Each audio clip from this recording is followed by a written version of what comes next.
प्रभु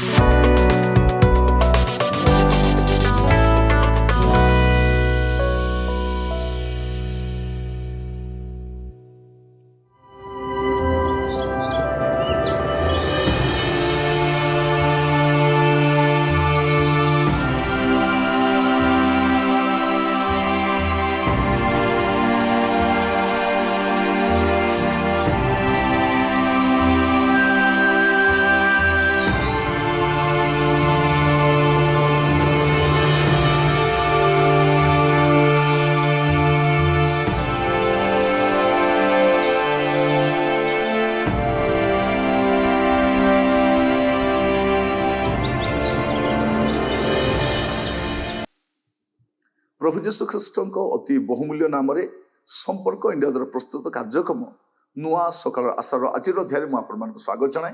प्रभु आपण प्रत्येक को बाहुल्य रूप आशीर्वाद करूँ। आज जो प्रसंग आलोचना करबा आलोच्य प्रसंग होछि विफलतार प्रतिकार। विफलतार प्रतिकार, प्रत्येक विफलतार प्रतिकार अछि। आपण जीवन में जेते जेते स्थान विफल होती से पुणी उठी पारे, आपन जहाँ क्षति होती पुनर्बार फेरी पाई पारे, तार प्रतिकार अच्छी। अनेक लोग विफलतार शिकार होगी भावुंट आ मुझे भी सफल हो पारे। प्रिय भाई भाई माने विफलता आमको सफलता आड़ को कढ़े नहीं था। प्रभु जीशु ख्रीष्ट को शिष्य माने जीशु सहित थिले, ता पूर्वर विफल होते जीशु पुनरुत्थित होला परे जीशु को बिना से माने तले समुद्र कूल को जाउछंती माछ धरिबा पई। आपण देखिबे जोहन तार 21 पर्व 2 पद, सिमोन पीतर, थोमा जहाँ को दिदुम कहती, गालिलीर काना निवासी नेथनिएल, जेबदी को पुत्र माने और तांको शिष्य मान मध्य आउ 2 जन एकत्र थिले। माने टोटाली टिके जन थिले 7 जन थिले।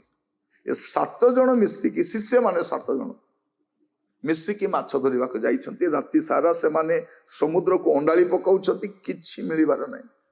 पूरा एपटे जाल सेपटे जाल पकई पकई माने पूरा नेहुरा ही किछि धरि ना। 3 पद लेखा जाउची आ से राति रे किछि धरि पारिले नै।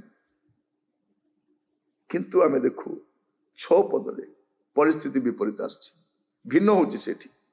से समान कहले नौकार डाहण पाखरे जाल पकाओ आ तुमे माने पाइबो। सेथिरे से माने जाल पकाइले आ एते माछ पड़िला जे से माने ताहा टाणी पारिले नै। एठी विफलतार प्रतिकार देखु। विफलता हिची राति सारा परिश्रम कर जणे चेष्टा नै 7 जण प्रोफेशनल माछ धराली माने किछि धरि पारना। गोटे छोट माछ तो आसीबा कथा, अल्प तो धरिबा कथा, किछि धरि ना।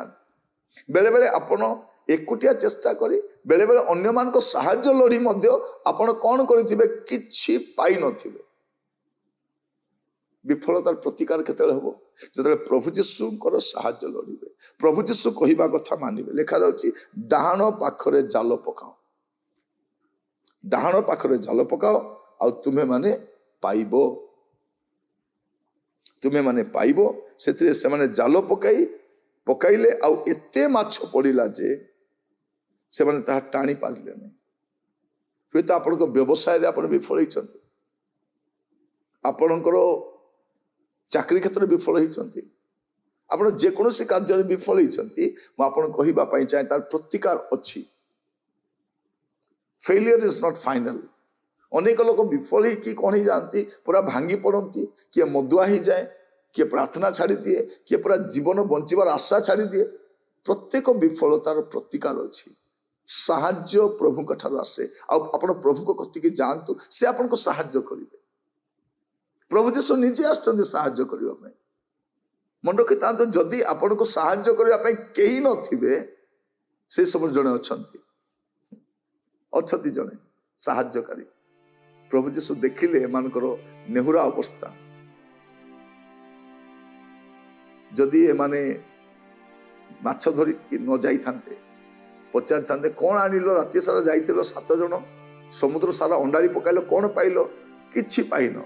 कौन कही था से माने लोक मान कही तुम जीशु को सांगरे थिलो परा, এই কেতে দিন নাহাନ୍ତି ସେ ଥିଲ ପରା ନାହିଁ ଆପଣ ପୂର୍ବ ଅନୁଭୂତିରେ ଏବେ ଆଶୀର୍ବାଦ ପାଇପାରିବେନି। ଆପଣ ଯୀଶୁଖ୍ରୀଷ୍ଟ ଚାଲୁଥିଲେ, ଯୀଶୁଖ୍ରୀଷ୍ଟ ବସୁଥିଲେ, ଯୀଶୁଖ୍ରୀଷ୍ଟ ରହୁଥିଲେ, କିନ୍ତୁ ବର୍ତ୍ତମାନ ଯଦି ଯୀଶୁଖ୍ରୀଷ୍ଟ ନାହାନ୍ତି ବିଫଳତାର ଶିକାର ହେବେ ଆପଣ। ପୁଣି ଥରେ ତାଙ୍କ ସହଭାଗିତାକୁ ଫେରି ଆସିଲେ, ପୁଣି ଥରେ ତାଙ୍କ ସଙ୍ଗତିକୁ ଆସିଲେ, ପୁଣି ଥରେ ତାଙ୍କ ରୋଗକୁ ଶୁଣିବେ, ଆପଣ ପୁଣି ଥରେ ଆପଣ ବିଫଳତାରୁ ଆଗକୁ ଆସିପାରିବେ। ଆପଣଙ୍କ ପୂର୍ବ ଅନୁଭୂତି, ଆପଣଙ୍କ ପୂର୍ବ ଜ୍ଞାନ ଏସବୁ କିଛି କାମ କରିବେନି। ବର୍ତ୍ତମାନ ପ୍ରଭୁଙ୍କ ସହିତ ଅଛନ୍ତି କି ନାହିଁ? ଆପଣଙ୍କ ବିଫଳତାର ପ୍ରତିକାର ହେଇପାରିବ ଯଦି ଯୀଶୁଙ୍କ କଥା ମାନିବେ ଆଉ କାର୍ଯ୍ୟରେ ଅଗ୍ରସର ହେବେ। ପ୍ରଭୁ ଆପଣମାନଙ୍କୁ ଆଶୀର୍ବାଦ କରନ୍ତୁ। ଆସନ୍ତୁ ପ୍ରାର୍ଥନା କରିବା। ଅନୁଗ୍ରହକାରୀ ପିତା ପରମେଶ୍ୱର, ମୁଁ ପ୍ରାର୍ଥନା କରେ ପ୍ରଭୁ ଆମମାନଙ୍କ ଗହଣରେ ଅନେକ ଲୋକ ପ୍ରଭୁ ବିଫଳତାର ଶିକାର ହେଇଛନ୍ତି। ତାର ପ୍ରତିକାର ଜାଣନ୍ତି ନାହିଁ ପ୍ରଭୁ, ବିଫଳ ଭାଙ୍ଗି ପଡ଼ିଛନ୍ତି।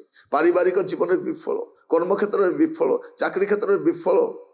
ପ୍ରଭୁ ସେମାନେ ଯୋଉଠି ହାତ ଦେଇଛନ୍ତି ବିଫଳ ହିଁ ହେଇଛନ୍ତି। ପ୍ରଭୁ ଆଜି ମୁଁ ପ୍ରାର୍ଥନା କରୁଛି ଏ ବିଫଳତାର ପ୍ରତିକାର ଅଛି।